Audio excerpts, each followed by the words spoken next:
Bonjour à tout le monde.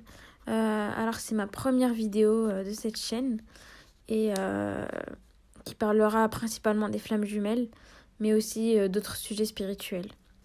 Aujourd'hui, je veux parler d'un sujet concernant les flammes jumelles et, euh, et juste en gros poser des questions, essayer de mettre en perspective quelque chose.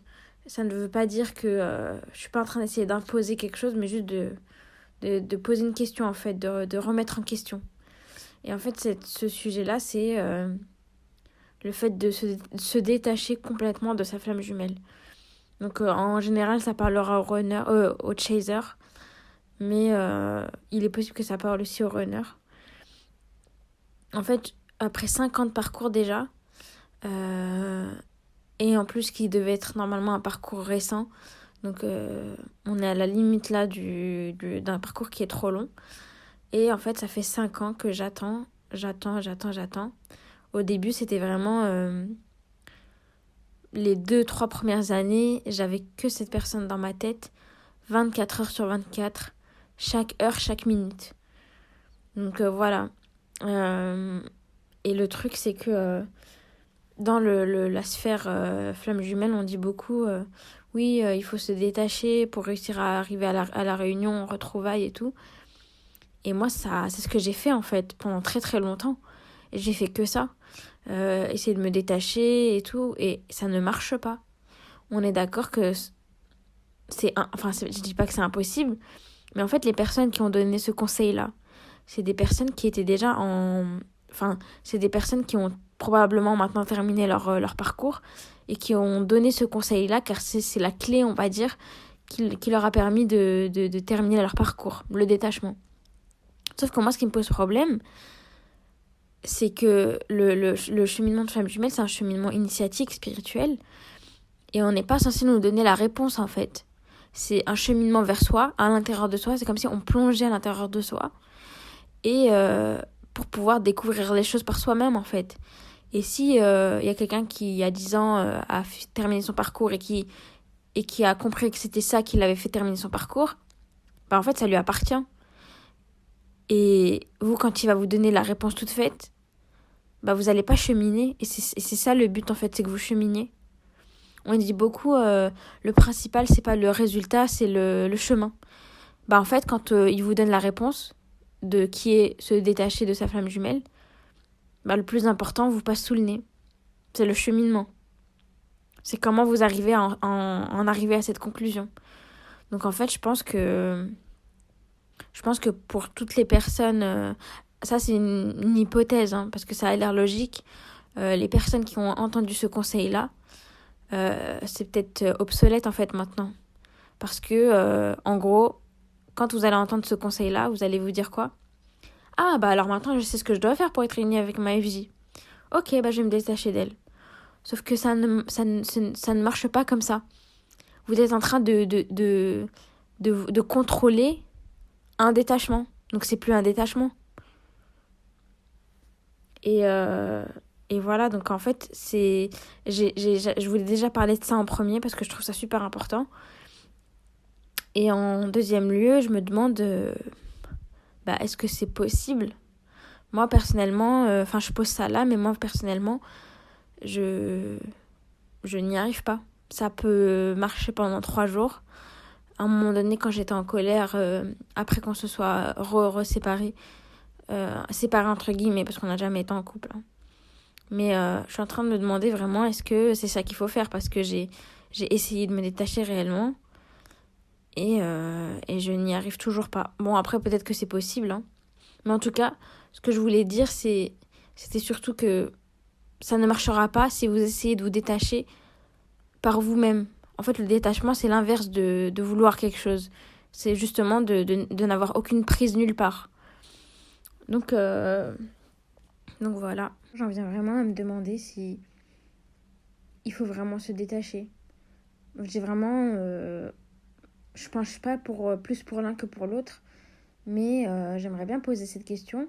Parce que on en parle beaucoup de personnes qui se sont concentrées sur elles et qui ont fait leur mission de vie. Et voilà. Donc ça, c'est une vérité en soi, entre guillemets.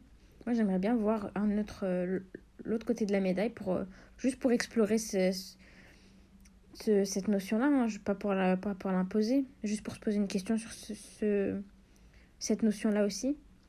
Euh, Est-ce que le détachement est vraiment bénéfique? Je pose juste cette question. Est-ce que le détachement est forcément bénéfique dans notre parcours?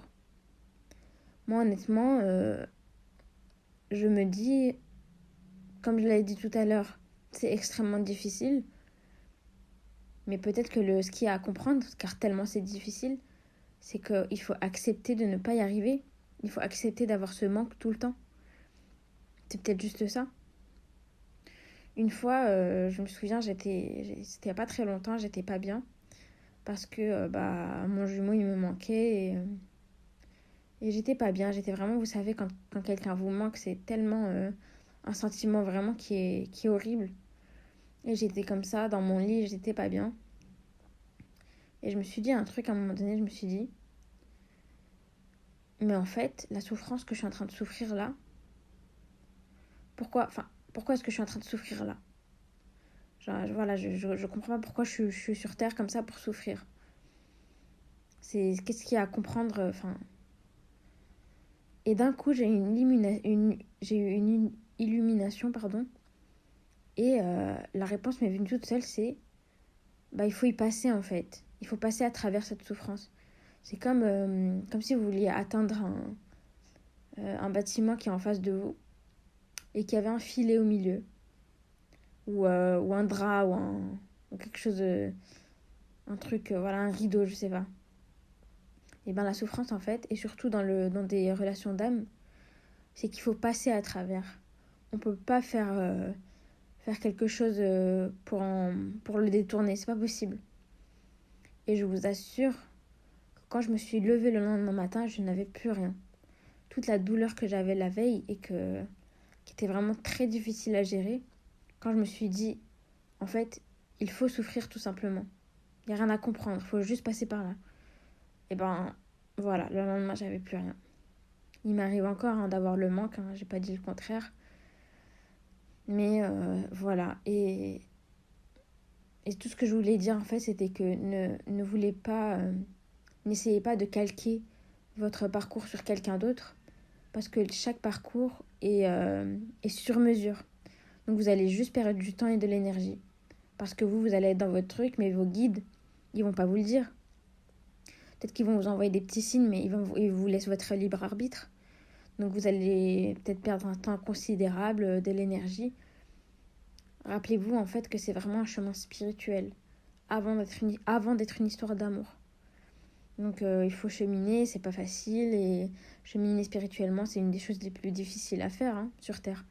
C'est regarder à l'intérieur de soi, c'est ne pas mettre d'œillères, ne pas mettre la main devant les yeux parce que vous allez découvrir des choses qui vont pas vous plaire sur vous-même, que le travail est long, difficile, solitaire. Donc voilà, n'essayez pas de faire de prendre des recettes toutes faites parce que ça n'a aucun sens en fait, ça n'a aucun intérêt. Donc voilà, c'était ce que j'avais envie de partager, j'avais vraiment vraiment envie d'en parler. Et dites-moi ce que vous en pensez. Ça me ferait plaisir d'avoir des commentaires, je vous lirai. Et voilà, merci de votre écoute.